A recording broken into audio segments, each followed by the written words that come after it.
చిట్వేలు మండలం యల్లంరాజు చెరువు వద్ద గత కొద్ది రోజులుగా మత్స్యకారులను చేపల వేటకు వెళ్లకుండా కొందరు అడ్డుకుంటున్నారంటూ వస్తున్న విమర్శలపై తెలుగుదేశం పార్టీ రాష్ట్ర సాంస్కృతిక శాఖ అధ్యక్షులు పంతగాని నరసింహ ప్రసాద్ స్పందించారు. ఈ విషయమై నిజాలు తెలుసుకుని సంబంధిత అధికారులు మరియు మత్స్యశాఖ మంత్రితో మాట్లాడి గిరిజనులకు న్యాయం జరిగేలా చూడగలని హామీ ఇచ్చారు. ఈ రోజు పంతగాని నరసింహ ప్రసాద్ యల్లంరాజు చెరువు వద్దకు నేరుగా వెళ్లి అక్కడి గిరిజనులతో మాట్లాడారు. గిరిజనులు ఇబ్బంది పెట్టేవారు ఎంతటి వారైనా సహించేది లేదని, అటు వారిపై కఠిన చర్యలు తీసుకునేలా చూస్తామని వారికి ధైర్యాన్ని చెప్పారు. గిరిజనులపై దౌర్జన్యాలు చేస్తున్నది తెలుగుదేశం పార్టీ వారేనంటూ కొంతమంది తప్పుడు సంకేతాలు పంపుతున్నారని ఆయన మండిపడ్డారు. ఒకవేళ అక్రమాలకు పాల్పడేవారు తమ పార్టీ వారైనా సరే వారిపై కూడా చట్టపరమైన శిక్ష పడేటట్లు పోరాడతామని తెగేసి చెప్పారు. తెలుగుదేశం పార్టీ ఎల్లప్పుడూ పేద ప్రజల సంక్షేమం మరియు అభివృద్ధి కోసం పనిచేస్తుందని సందర్భంగా స్పష్టం చేశారు.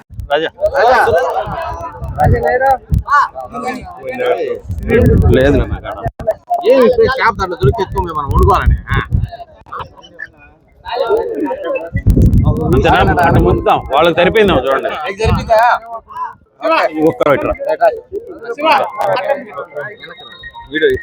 ఆడున్నారు, సైడ్ కూడా ఉన్నారు. నువ్వు బాలకృష్ణ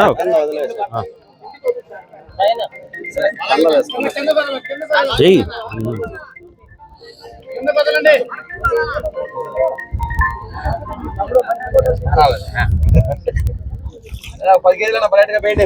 బాబు ఆయన బాగా పడుతున్నాడు చూడు.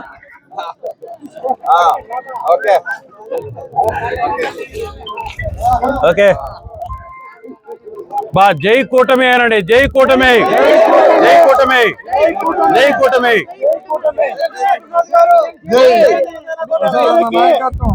మన డాక్టర్ పుల్లయ్య సార్ కుమారుడు ప్రసాద్ గారు మాటిస్తున్నారు. మీ అందరికి కార్డులు సబ్మిట్ చేయించి చెల్లి మిమ్మల్ని నిలుస్తాం. ఎవరు గొడవలు పడద్దండి అన్న, ఎవరు గొడవలు పడద్దు. న్యాయం జరుగుతుంది, మీ అందరికి హక్కిస్తాం. జరిగిపోయింది. ప్రతి ఒక్కరికి మీ డిపార్ట్మెంట్ రండి. పోలీస్ సోదరులారా, మీ దగ్గరికి ఏదైనా సమస్య వస్తే ఎందుకు మీరు నిర్లక్ష్యంగా వహిస్తున్నారు? మీరు ఏం న్యాయం ఏముందని మీరు వీళ్ళందరినీ అడ్డుకున్నారు? మీరు ఏం పేపర్ చూశారు? మీరు శాంతి భద్రతల సమస్య మాత్రమే చూడాలి. మీరు అంతకు మించి చూడకూడదు. నాకు ఇప్పటికే మీ సిఐ గారి మీద నెంబర్ ఆఫ్ కంప్లైంట్స్ వస్తున్నాయి. మేమేం చేయలేము, మాకు అధికారం లేదనుకుంటున్నారేమో మీరు. ఇక్కడ మేము ఇటుక పేర్చి పెట్టిన సీట్ ఇది. ఈ రైల్వే కోడూరు 20 ఏళ్ల తర్వాత గెలిచిందంటే మా 5 ఏళ్ల శ్రమ ఉంది ఇక్కడ. మీరు ఎవరికో మత్తాసు పలుకుతూ మీ దగ్గరికి వచ్చిన వాళ్ళకి చేయాలనుకుంటే కుదరదు. ఇక్కడ 35 ఏళ్ళు సేవ చేస్తున్న పంచాయతీకి చెరువుకి నన్ను బయటికి పంపించాడు. న్యాయంగా మీరు శాంతి భద్రతల విషయం మాత్రమే మీరు చూడాలా. మీరు ఎవరికో కొమ్ముగాయాలా, ఎవరికో న్యాయం ఒకరికే చేయాలనుకుంటే కుదరదు. మీరు తెలుసు, మీరు పెద్దలు ఎన్నో ఏళ్ళ నుంచి మాకు సహకరించారు, కాదని లేదు.